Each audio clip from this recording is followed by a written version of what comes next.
ले आइएगा। आ जाइए जी, हैंडल को। आराम आराम से बैठिएगा महेश जी, मैं डॉक्टर जोशी हूँ आपके सामने। अच्छा अच्छा सर। आराम आराम से। आपसे इनका क्या क्या संबंध है?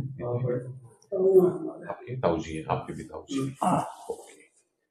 पहले आंखें कब जांच हुई थी आपकी? बहुत पहले 15 में कराई थी, फिर एक बार 2015 में, फिर 20 में कराई, 20 में। चित्रकूट में दिखाई। 5 साल में एक बार ही चेक हुआ। अब जानते हो किसान वाले पे ज्यादा उम्मीद छोड़ बैठे थे, मतलब कहीं से भी कुछ। हाँ, जब ये कोई बता रहा है ओके, लेकिन कहीं भी फायदा नहीं हुआ। फायदा नहीं आज जितनी रोशनी है इससे बेहतर कब थी? कितने टाइम पहले? सन 2021 में थी। 21 में? हाँ, को आप अपने पढ़ आप लेते सब थे। काम वाम कर लेते हाँ, थे, हाँ। चल फिर लेते थे? हाँ सब। उसके बाद डॉक्टर को दिखाया आपने सन 21 के बाद? हाँ, तो ये था कि आँख की रोशनी रुक जाएगी यहीं, हाँ, हाँ। तो लगवा लें। हाँ। हाँ, तो उसके बाद फिर रोशनी कम होनी शुरू हुई। बस शुरू हो गई सर। फिर आपने दिखाया होगा डॉक्टर को, तो उन्होंने क्या कहा, क्या हुआ? अब फिर हम क्यों कम हुई? हताश हो गए। अरे! हाँ, ये कहने लगे कि ये ऐसा रहेगा। किसी को दिखाया था तो उन्होंने कहा था ऐसा? हाँ, कि कि अब ये कुछ ज्यादा कुछ हो नहीं जन्म से है, हाँ। तो इसलिए आपकी। और बीच में कभी किसी ने मोतियाबिंद नहीं बताया? ना मोतियाबिंद बता रहे थे कि हल्का पल्का कोई वो कारण नहीं है रोशनी के खराब होने का? हाँ, ये बता रहे। फिर बीच में कोई दवाई नहीं चली? ना दवाई लगातार या कुछ भी? किसी डॉक्टर ने आपका जीन टेस्ट कराने की बात नहीं करी? बीमारी का जो नाम पता चलता है ना, इसका पता चलता है जब जीन टेस्ट हो। अच्छा अच्छा।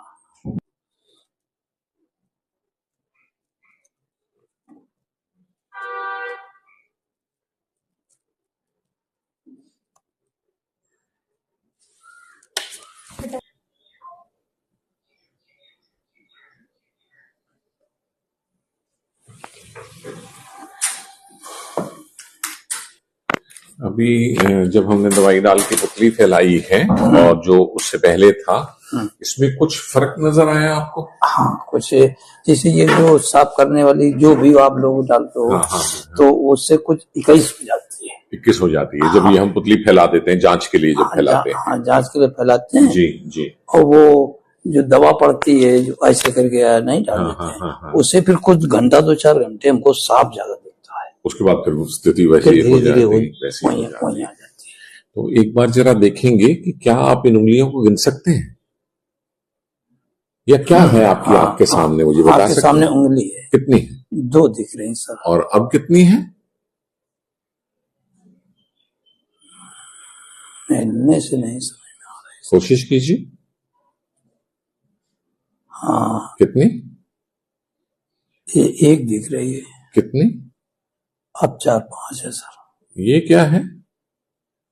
अंगूठा हिल रहा है। और उन्होंने हमारे पास भेजा है कि हम पता लगाएं कि क्या आपके मोतियाबिंद के ऑपरेशन करने से कुछ फायदा होगा। तो मेरा अंदाजा है अभी, हाँ, थोड़ा फायदा होगा। ठीक, अब इसके लिए हम 1 महीना अभी और रुकेंगे। अच्छा। आपका ब्लड सैंपल लेंगे, उसकी रिपोर्ट आएगी हमारे पास 21 वर्किंग डे या महीना लग जाता है, बीच में इतवार मिला के। वहां जब वो एक ठप्पा लग जाएगा कि आपके पर्दे में है ये वाली बीमारी और उसकी स्टेज आ गई है ये वाली, और साथ में है मोतिया। अच्छा। जैसे इस समय हम आपकी रोशनी कहें, मैं कहूं तो मैं कहूंगा कोई 2-3% बची है। अच्छा। आप कितना कहेंगे जैसे आप देखते हैं? तो मैं तो टेक्निकली कह रहा हूं, आप बताइए, आप अपनी रोशनी को कितना आंकेंगे? 100 में से कितनी बची? बहुत कम, 25%। 25% तो नहीं, 25% तो बहुत होती है। अच्छा। 25% में तो हम दूर तक दूर तक नहीं दिख रहा। बस चेहरा नहीं समझ में आता है। चलिए, जो भी है वो कुछ हद तक बढ़ जाएगी मोतिये के ऑपरेशन के बाद। अच्छा। लेकिन मोतिये के ऑपरेशन करने के लिए मैं कहूं कि हाँ, कर लीजिए या ना करिए, उससे पहले मुझे पता होना चाहिए पर्दे में बीमारी कौन सी है। अच्छा। क्या उस बीमारी पे मोतिये के ऑपरेशन का कोई दुष्प्रभाव तो नहीं पड़ेगा, या कोई ऐसी बीमारी है जिसमें हमें फायदा ही रहेगा? अभी मोतिये की वजह से हम पीछे पर्दा भी साफ नहीं देख पा रहे हैं आपका। अच्छा। इसमें मोतिया आ गया। ठीक है। सो अब अगला ये रहेगा, जो बेसिक दवाई होती है इन बीमारियों के लिए, सभी के लिए कॉमन, वो तो आज शुरू हो जाएंगी आपकी। अच्छा। और अब अगला कदम हमें ये करना है कि या तो अभी हमें रुकना है मोतिये के ऑपरेशन के लिए, या अरे ऐसी रिपोर्ट आ गई आप मोतिये का ऑपरेशन करवा लो। एक हम काम और करते हैं, हम गले मिलते हैं मरीज से अपने। आपको पता होना चाहिए, ठीक है ना, दिल की धड़कन से तो पता चल जाता है कि हाँ भाई ठीक है। तो